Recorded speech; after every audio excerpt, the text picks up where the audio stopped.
Welcome to the Black Belt Business Podcast. My name is Matthew Brenner, and today I am with Master Mertens. And Master Mertens is going to share with you how he added in his schools, without relying or depending on any ads, over $146,000 in projected revenue over the course of a year in his locations. And he did all this without spending a dime on ads. Now, does he still run ads? Absolutely.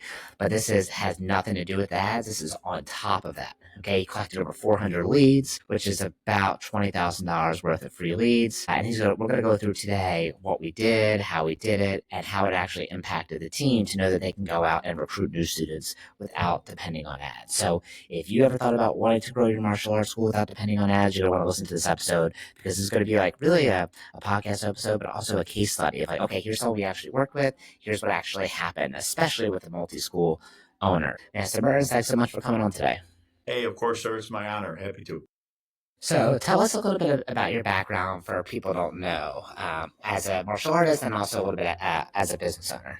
I mean, I guess the very fast version, because it's a fairly long career. 42 years ago, I walked into a Taekwondo school for the first time. Immediately, became a passion, something I enjoyed immensely. Had an incredible instructor and my mentor and teacher, Grandmaster Sun Chong. He was a former U.S. national team head coach. I was a competitor for many years, and then when I ended my competing career and graduated from Cornell University, we moved. I had actually studied with him in Syracuse, New York.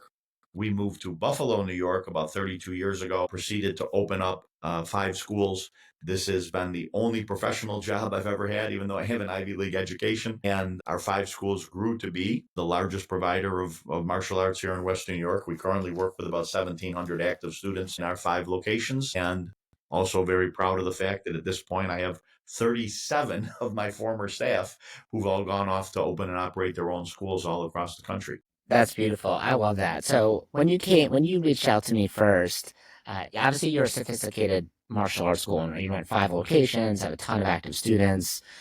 By any measure, you're in the top 1% of people in the martial arts industry.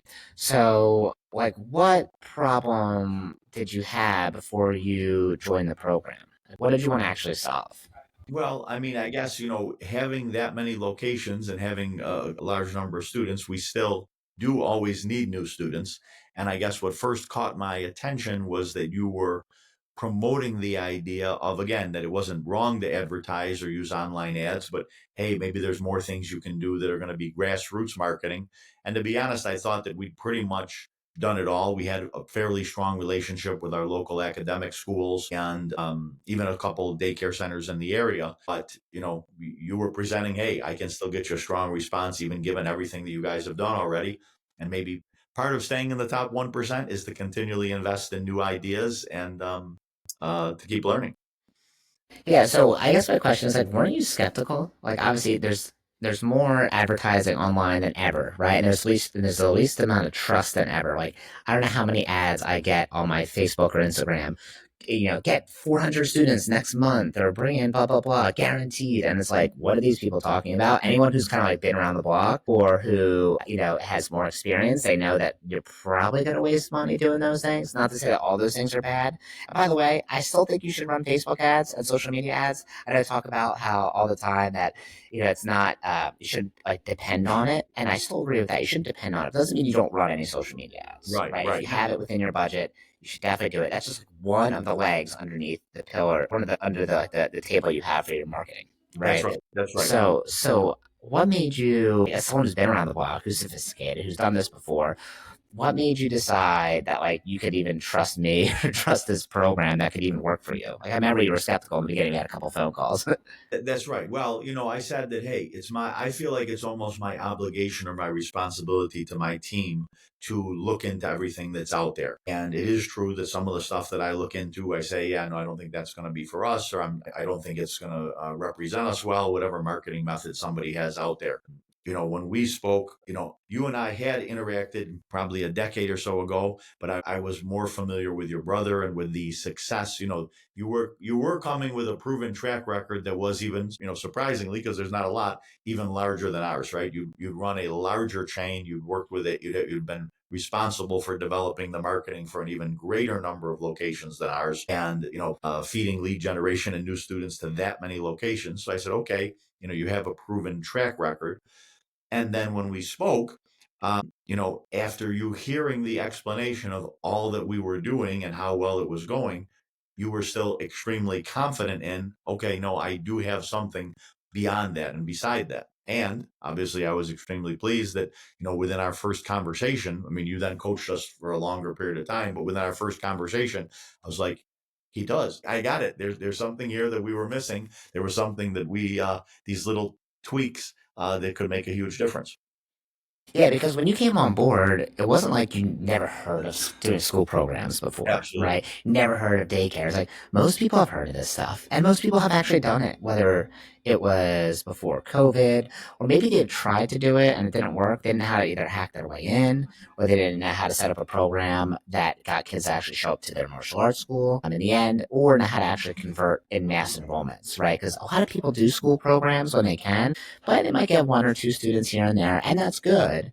But like, there's so much more meat on the bone. There's so much more, juice in that lemon to squeeze.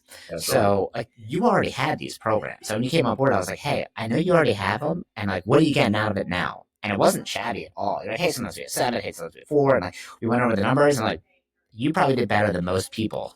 Okay, so like, what made you feel confident that like, okay, this is actually going to be better than what I already have or have already done? So, someone said once that when it comes to marketing, nothing works great and nothing works forever. It kind of constantly changes. I mean, the other day I was at a tailor and I realized that, oh, suits used to be like wider was the fashion, and then they became real skinny. And then, okay, ties were wider and then they become skinny. And, it just seems that you need to reinvent time to time the way that you're going to connect with the community and do different community marketing. And I always think of it in terms of a funnel, and that when so we have our lead generation, our lead conversion, our student retention, and the wider we can make that funnel from the beginning all the way down, the more students we're going to come out with at the end, and the more students we're going to keep. And, because of your encouragement and strategies, you helped us with, particularly on the front end, all the elements of the funnel. We were working with a number of places. Again, we have 5 locations, so we were already working with multiple school districts and dozens of schools, but you helped us find a way to get involved with more of them. We were already running some after school programs, and actually, to be honest, we were running a lot of programs that kind of ran our staff ragged, because we would be teaching 3 or 4 days of phys ed programs and then an after school or a before school program, and we found a more efficient way to get similar results with a little bit less effort while still providing a valuable service. And then for the people that were showing up to our school, we had a couple tweaks there that helped us to get, better results. So again, like everybody knows, when you start playing around with all the elements of a formula, right? If you exercise more and drink more water, the results start to maximize. And that's, I think, what we saw with your system. Yeah, absolutely. And I think with someone who has more experience like you, it's always that small hinges swing big doors, Always right? love And that so phrase. Yes, sir. yeah, the tiny little adjustments. And that's why we went over on the phone. I was like, okay, what are you doing right now? Tell me what's happening. Because first, what we did, and I do this for anyone that comes on board, is first we do a discovery call to make sure I can actually help. Because sometimes I talk to school owners and I find out their situation and I can't always help. Right, based on like what they want to do or how much time they have in their day. So first we did a discovery call, and then we did a longer call on Zoom after that. So we did our first discovery calls in 10 minutes. We did a longer call on Zoom where we talked for about an hour. We put together a game plan. So what I do for anyone that's listening is here's how the process works. You set up a discovery call with me, talk to you for 10 minutes, just find out a little bit more about background, what you want, and see if I can help. Then, if I feel like I can, we schedule a game plan call. The game plan call is where I search your area, look at the different schools in your area, the daycare, see what's even available, see what's even possible, make sure that there's the right opportunity, and also make sure you're not in our territory because I can't help you if you're in our territory. And then, or one of like, right next to one of my other clients or something. And then what'll happen is we'll put together a full game plan and you decide, okay, does this game plan work for me or not? If it does, you're like, heck yeah, let's do it. If it doesn't, well, at least you know kind of where to go from there. So that's kind of the process. And obviously from that game plan call, you're like, all right, let's do it. I'm confident. And I don't know many other coaches that do this in our industry, but I offer 100% money back guarantee, which is like, hey, if you don't bring in at least as much revenue as you invested in the program, I give you all your money back. And the reason why I do that more than anything, there's two main reasons. Like one, obviously it builds trust, right? It's like, okay, this guy is putting his money where his mouth is. But two, we get small community. People talk, Mm-hmm. right? And if like you invest a bunch of money into something and it sucks, you're gonna tell a lot of people about it, right?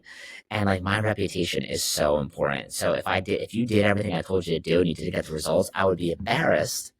But if I gave you your money back, you'd be like, oh, well, he's a really great guy. It didn't work for me or my area. And like, he tried his best and, we part as friends. So, that's why I offer a guarantee. It's like, hey, if you do the work, you're going to get the result. So what is it exactly like that we did for you that you felt like was actually helpful? Because it wasn't just helping you. It was also like your other instructors around the Sure, call, sure. right? And for So your other locations. that's right. So again, we have 5 locations, and depending on the location, as you know, different school districts, in different areas can be a little more cooperative or a little more defensive when it comes to letting outside organizations work with them. So we had everything from, I'll just say, location A that was already running programs in every public school, every elementary school within its district, to location B that was in zero. None of the local school districts would allow us to come in and do anything. And so the first thing is that you gave us some new, what I call them sometimes is some new fishing spots to fish in, right? Because if everybody goes to the same spot all the time, it gets all fished out. And you kind of emphasize to us, okay, well, first let's look at all these different areas. Are there daycare centers in all of them? And of course there were. Had we really exhausted and reached out to all of the daycare centers in the area, and tried to set up collaborative programs. And to be honest, we hadn't. And, there was, of course, anywhere from 4 to 5 pretty, good affluent area daycare centers that we could set up programs with. And we went on to do that. There were school districts that still wouldn't open the door to us during their regular school day or, during their phys ed classes. But we learned that some of them have after school programs. And a lot of times, at least for us, these after school programs were run by third party companies, whether a YMCA or some other third party name. I mean, we were able to set up programs with them. So we got in that school building working with at least some portion of the kids. And again, then there was the structure of the programs that you gave us, which made it more efficient to run the programs than what we've been doing previously. And again, I can speak about all the moving pieces and parts, whatever you want, but the whole system just played together very nicely and was a pretty strong return on investment for the effort that we needed to put into it. Oh, you've gone mute, sir, at least to me. There we go. Sorry about that. All right, So, for people that are listening, I call this strategy the Triangle Codex. It's a three-step system we use in order to get new students organically without having to depend on ads or spend money on ads. So, the first thing we did, like you mentioned, is we created a hit list of all the schools, both public and private in the area, and all the list of the daycares and after-school programs. Because sometimes you can't get into like a school right away. Like sometimes people I think they're skeptical. They listen, they're like, I tried school programs before and I didn't get in. Well, if you didn't get in the front door, sometimes you gotta do the side door. Sometimes you gotta go through a back window. Sometimes you gotta build a tunnel underneath the school, Yes. right? So there's many ways to do it. And just because you don't get in the first year, like we didn't get accepted to every school we tried. Absolutely Right. not. Sure. Some we tried, we didn't. And then some we tried that you tried in the past, and we used maybe a different script or a different strategy, and then you are able to get in. And then next year, some of those ones that said no are going to turn to yeses because now you're already in there. You built trust, you built rapport. So just because you've been rejected before or it hasn't worked before, it doesn't mean it's not going to work in the future. Because if you have the right strategy and you have the right people to make it work, and of course you're willing to put in the actual effort, like you almost like can't lose, right? So for you guys, we set up this list. And I remember one of the things you said was like, "Oh my god, I didn't realize like how many we actually had." Right. Right? Like you said, like there was sometimes you fish too much in the same spot. There's no more fish left. There's all these spots we hadn't. So one of the major things that happened, like obviously we had a bunch of new daycares, a bunch of schools. We started running programs in them, but we don't do concurring or recurring programs. So your staff was a lot of times doing things I think for like 4 weeks or 6 weeks sort of Right. programs, right? Sure. Yeah, where they have to travel out and they go teach at a place for 4 weeks or 6 weeks at a school or daycare or whatever, And then that's not bad. I mean, it's a good strategy. The only issue with that is like it really elongates the process of like how long you have to go travel somewhere, and it can really burn out the staff because now you have your staff that's going out to these other places, and now they're not in the school teaching the core programs. So the people in the school, they don't have as much support, and the people who are going out feel like they're running some remote program. And a lot of times the students don't feel like they need to join a Taekwondo school or martial arts school because they already trained. They've been coming for weeks, right? So we like to do everything within 1 week. We like to do a quick program that funnels people to enroll in your school within 1 week as quickly as possible by striking while the iron's hot and building the core program and not just like kind of like remote locations sort of Right. thing. Absolutely. So as a result of implementing the program, like what like I guess what do you feel like has like helped you the most? Like why do you feel like it was actually effective? Again, I can't, I'd have to say it's that whole improvement of the whole funnel, right? So we got more programs in place than ever before, including in some buildings or some schools that we'd never been in before. So we created, and which also means that we've created relationships because, that's the one thing. If you run an ad and a student signs up from that ad, okay, well, then you got to pay and run the ad again. But we created these relationships with, dozens of new daycare centers and dozens of new after school programs, and that relationship is still going to be there for next year and the following year. I mean, to be honest, we were doing this, as it, we found out some of these options kind of late. So we're doing these programs in April and May and June. And we even know that the response is going to be a little slower or a little lower because of now we're into baseball season, graduation season here in Western New York. Finally, the weather's getting nice. So I think we're going to even maximize the results we get from these programs even more when we run them next year in the fall or in the winter time. But again, we not only did we get more programs in place than we ever had before, but we had a more effective way of, because of your strategies of gathering the names, emails, the phone numbers, actually building our mailing list or email list. And that's kind of an ancillary benefit, right? Because we have the direct enrollments that we received, but we've added hundreds of extra names to our email list. And we know that now is not always the best time for people. Maybe they get the invitation to our end of the school year party. They get the invitation to our back to school open house. They just get informed about the different things we're going on in our school. And I know that if we're the one they had an experience with, we're the ones that they're going to look to first when they are ready. And then the actual sales training. I mean, again, for me, it was something that we did with our whole team on the calls together. So it wasn't that I just had to then run back to them and inform them of everything. As a result of being on the calls, my team, got a strategy mapped out. They got training on the strategy. And then, of course, it was up to us to put the strategy in place. And you did with a tough love type of mindset, make sure that was held accountable. I'll just say one more thing, and that is that, whenever I hire coaches, I know that, okay, as a result of having a coach, I'm going to get information, I'm going to get motivation, but I'm also going to get accountability. It's the same reason why I have a personal trainer, right? Is that there's somebody that's asking me, why weren't you at the gym? When you're at the gym, did you do the stuff you were supposed to do the way you were supposed to do it at the intensity you were supposed to do it? And simply you get more results. And that's what I saw your coaching system set up to be. So, I mean, obviously, you are the boss of your system, and I think you also do consulting of your own, right? Like you have your own I consulting have, group. I again, I practice what I preach, so I have no problem saying that I run a coaching program for over 100 Taekwondo schools. It is specific to Taekwondo throughout the U.S. and Canada. And I always tell them, hey, a portion of the monies that I receive, I then go and invest, to keep learning and keep making sure that I'm running the best school possible to lead by example. Yeah. So, isn't there part of you like I don't know, like ego wise, it's like, well, I'm a coach too. Like, I don't need this. Like, do you not feel that way? I guess all the highest level coaches I know pay for coaching. I'm a professional. I run Taekwondo schools and I consult other people, and I pay retail just like everybody else to go to other people's seminars to buy their materials. I have a Chat GPT coach. I have a kind of he's working with me on AI and Chat GPT strategies.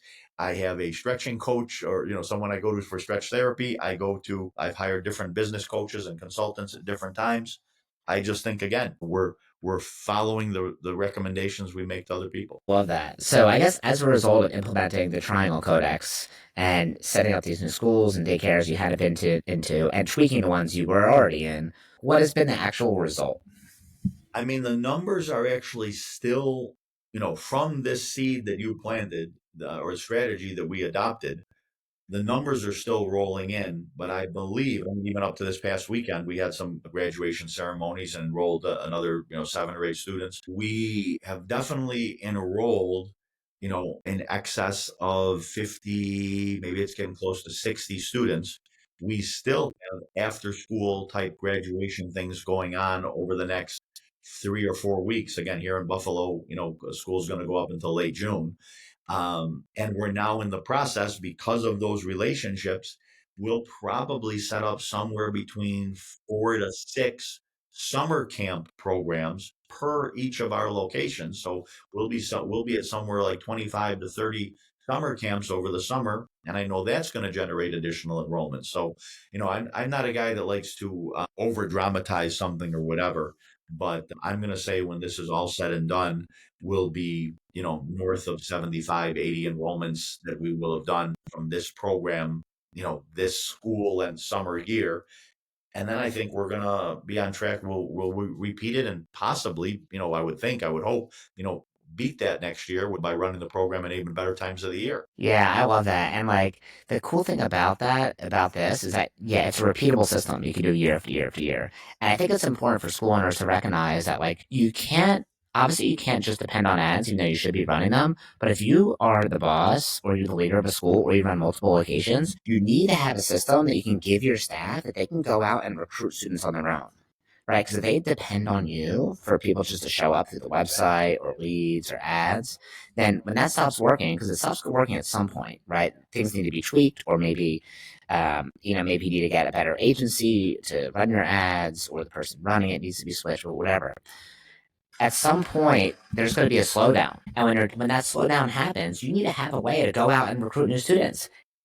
If you don't give a strategy to your staff that they can do that on their own, then they could even like end up blaming you. Like, hey, the system's not working. Like, hey, why don't I have more leads? Hey, why don't I have more people coming in? It's like, well, like, why don't you go out and recruit them? And if you've been around for a long time, you know that like people like back in the day would do more stuff like this. But now they don't do it as much because we got a little lazy, right? With social media ads.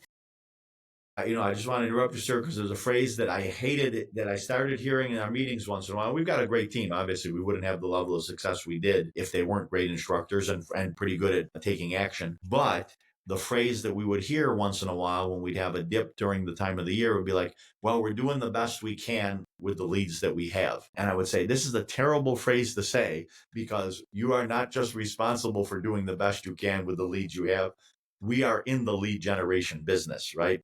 We need to go out and create our own leads. And so you're right. At different times of the year, the phone may be ringing off the hook and the emails may be coming in like crazy because it's the back to school season, or maybe even in the middle of winter here because there's not a lot of activities, for kids, and they got to do stuff inside.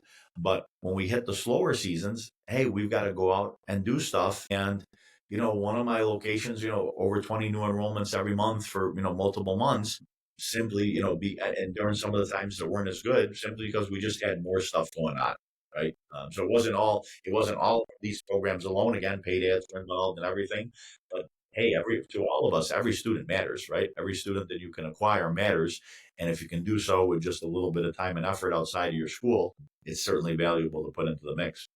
Yeah, absolutely. And when I was going through your stats, I know that like one of the things we like to do, like I like to do whenever I work with a client, is keep very strict stats of like, okay, how many leads did we acquire? How many school programs we set up? How many new students did we actually get out of it to make sure it's actually effective. And I know that we weren't the best at keeping stats with you guys, like in terms of like you guys submitting the stats, but that's okay because the team was really good at implementing the program. They just weren't good at the final part, is putting the numbers in. That's right. But so I think honestly these numbers are very modest. I think they're low.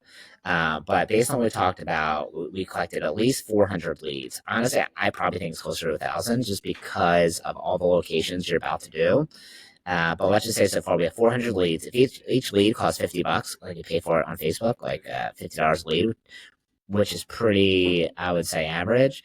That's like $20,000 in free leads that you got that are going to be high quality people that live in your area and now know, like, and trust you. You're not ready to join right now, some are going to join later, right?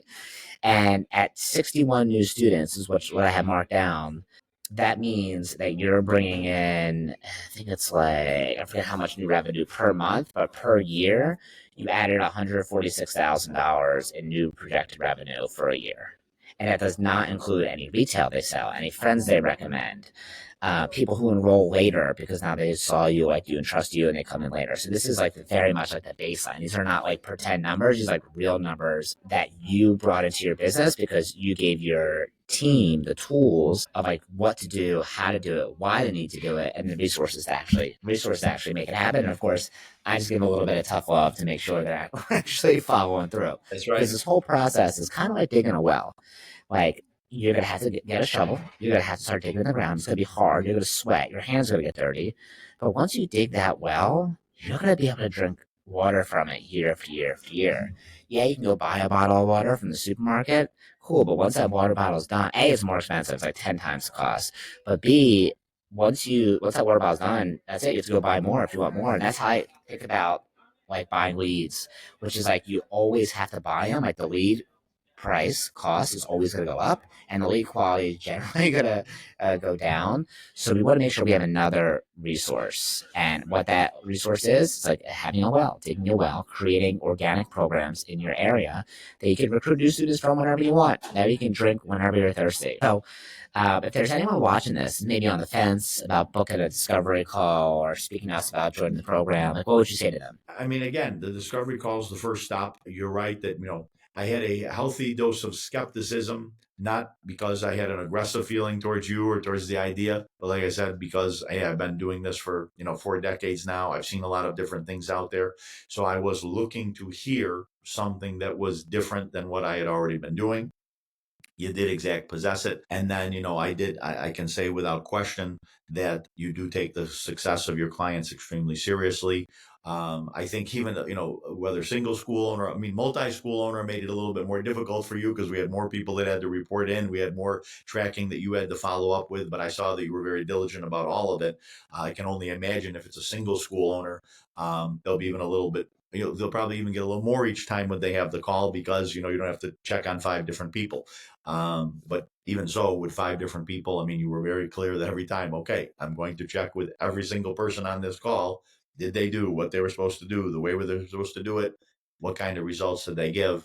And that accountability was valuable, for me and for our team. And you know, we got more than we expected. I think we got, a very strong return on our time and effort. We got a very strong return on the investment that we made in the program. Well, thank you so much for coming on today, telling us about your experience.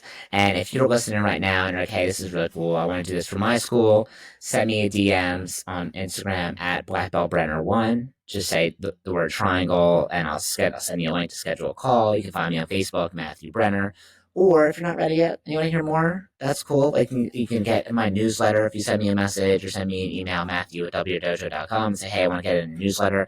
I post a newsletter 3 times a week. Each one is a 3-minute read with no fluff, all strategy about how to get new students without having to spend money on ads, how to recruit new staff members and how to train them, and how to increase your retention at your school. All simple strategy that you can use and copy and paste. So thank you so much for being on here, Master Mertens. I'm excited to hear about how these other programs we still have that are still like pending. How many more do you have coming out Oh before gosh, the I summer? don't know. Well, again, our for after school programs, the end of the school year is about 4 weeks from now, and I believe we've still got like 5 or 6 programs going on that will provide results for us. And then most of the organizations we connected with have some kind of summer camp, school age summer camp, even if it's the daycares. A lot of them run school age summer camp. So probably in excess of 20 type summer camp programs will be running this summer as well. So Cool. uh, And for people who are listening, when we say summer camp programs, like some schools obviously run their own summer camp program. You're talking about going to other summer camps. correct. Yeah, that'll be Yeah. outside. We do run a full day summer camp at 4 of our locations, but yeah, these are martial art recruiting programs that we'll be doing short term at other people's summer camps, school age students, and working to bring in those leads. And again, whether we can convert them immediately or whether it just continues to build our list for back to school marketing. Great use of our staff's time and effort throughout the summer. Yeah, so even if you're listening now, and maybe it's summertime or something, you're like, oh man, this will work for me, great. But like maybe in the school year, Well, in the summertime, all my clients are going to other summer camps and recruiting new students with the same strategy and bringing them into their new school. So it's not too late to start. It's not too soon to start. Start right now because you can start increasing your revenue, get new students in the door, getting more leads as quickly as possible. So don't wait. Reach out to me at Black Belt Brenner1 on Instagram or Matthew Brenner on Facebook, or you can visit my website, doubleyourdojo.com.